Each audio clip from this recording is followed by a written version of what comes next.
I was cursed with a bisexual child. Before you judge me, please hear me out first. My name is Katie, and I'm a mother of a 17-year-old boy named Carter. Carter has always been my darling angel, my baby boy, and I love him dearly. My husband, David, is also very kind and we are a very happy family.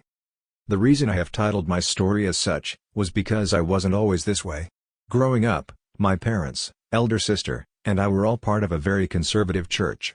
We were like some radical version of Christianity.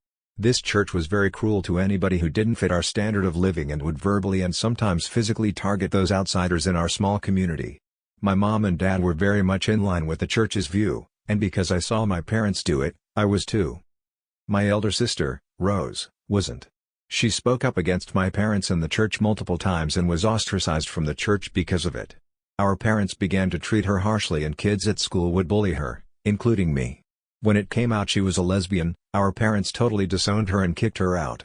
She ended up staying with one of her friends, another freak that the church didn't like. She had a single mom since her dad was a deadbeat, and the church always said to serve your husband.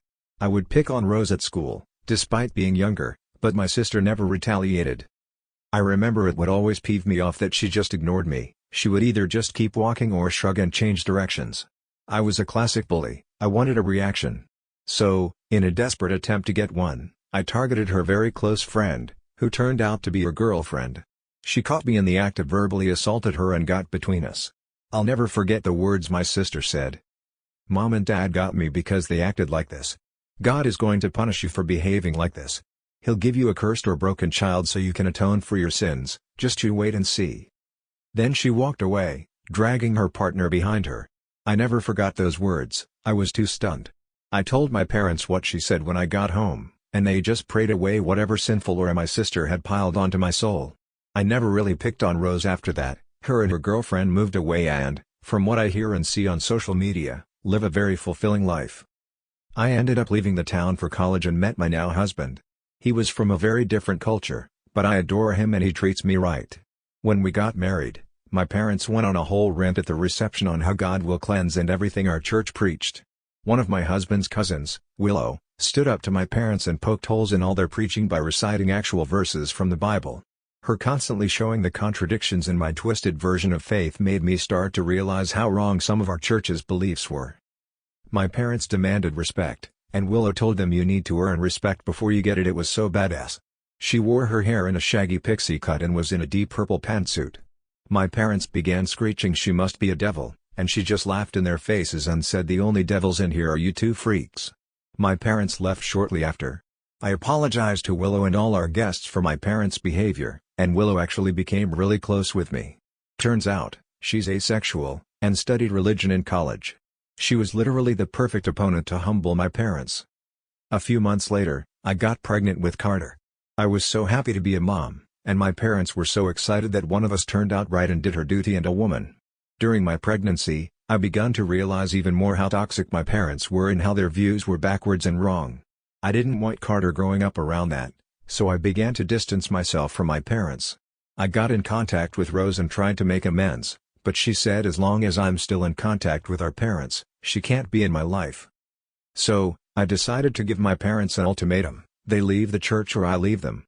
Long story short, I chose to cut them off. Carter was born healthy and surrounded by love. Rose and Willow are great friends, and Rose's girlfriend Julia also is the best baker I've ever met. David's family also love Carter and my sister, so it's like we never needed my parents anyway. Yesterday, Rose sent me a text that she was in town and was going to stop by. I told her that was okay and I tidied up the house for her arrival.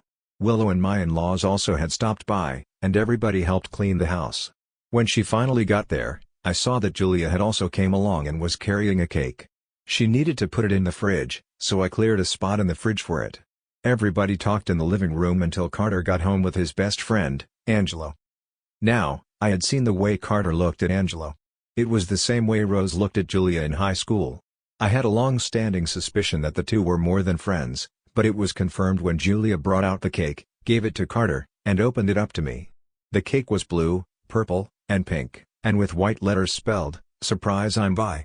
I was so happy for Carter, immediately yelling for David to go grab some knife, forks, and plates. Carter cut the cake and distributed it, and the whole mini party seemed to be going well. Rose came and sat by me, eating a bite of cake, before saying, "I told you so." I chuckled and ate a bite of my cake, very happy to be cursed with bisexual child.